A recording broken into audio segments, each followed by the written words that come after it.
Umaga na naman nga, kaya naman nagluto na naman ako ng pambansang ulam ng mga taga-probinsya.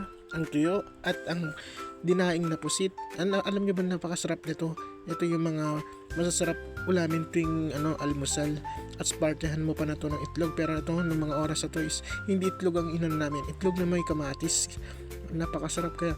At lalo na pag ganito ang ulam mo, asus, siguradong taob ang mga sinain nyo yan. Pero nung mga oras na yan, ayan, piniluluto ko na lahat. Pinagsabay-sabay ko na yung tuyo para mabilis matapos kasi luto na to dahil nahugutom na din ako at na masakit na yung tiyan ko dahil kagabi hindi ako kumain, kaya naman ngayon babawi ako dahil napakasarap nitong ulam namin at ng mga oras na to at sinabay ko na din palang ipainit itong sarsa. Ito nga palang sarsa na to, ito yung ginagamit namin na sauce sa lechon ng baboy. At ito yung binapamigay naming freebie. Alam nyo ba, ay napakasarap nito lalo na kung ilalagay mo sa kanin. Sarsa pa lang, ulam na. At ng mga oras na ito ay luto na lahat ng aking nilulutong tuyo at yung pusit, dry pusit. Ito, napakasarap Tignan nyo mabuti. Yan, matakam kayo. Wala na akong magagawa dyan kung matatakam kayo. Kaya kung ako sa inyo, kumain na kayo. Magkuha na kayo ng kanin dyan at kung ano man ng ulam nyo ikain nyo na yan. Kasi nga ito at kakainin na namin to. Napakasarap at ito.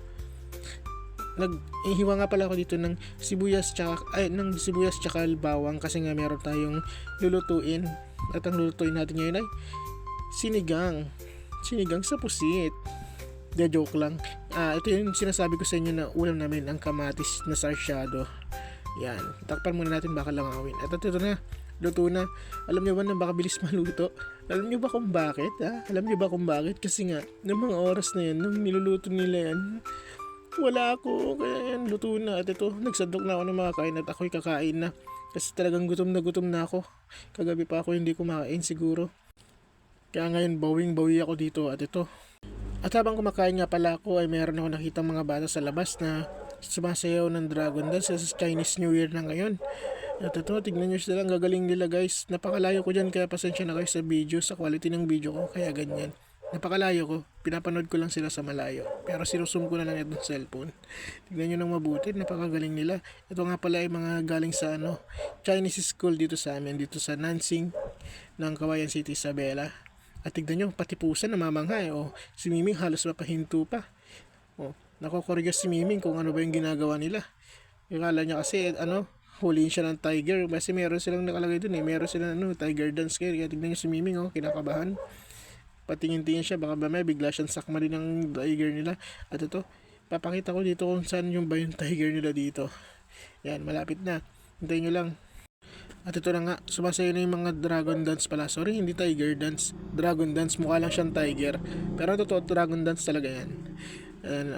Ito, tradition na to ng mga Chinese tuwing magcha-Chinese New Year ngayon. Ang alam ko, hanggang February pa yun nila Mula 29 hanggang 30. Ganon. At ito, napakagaling ng mga batang to kasi yung bata nila, kayang-kaya na nila itong mahirap din naman sayawin to. Pero, syempre, praktisado sila at makagaling sila. Kaya ito, nagda-dragon dance na sila dito. Kaya hanggang dito muna mga guys. Ako'y kakain muna kasi gutom na talaga ako. Kaya, bye-bye! Salamat sa panonood!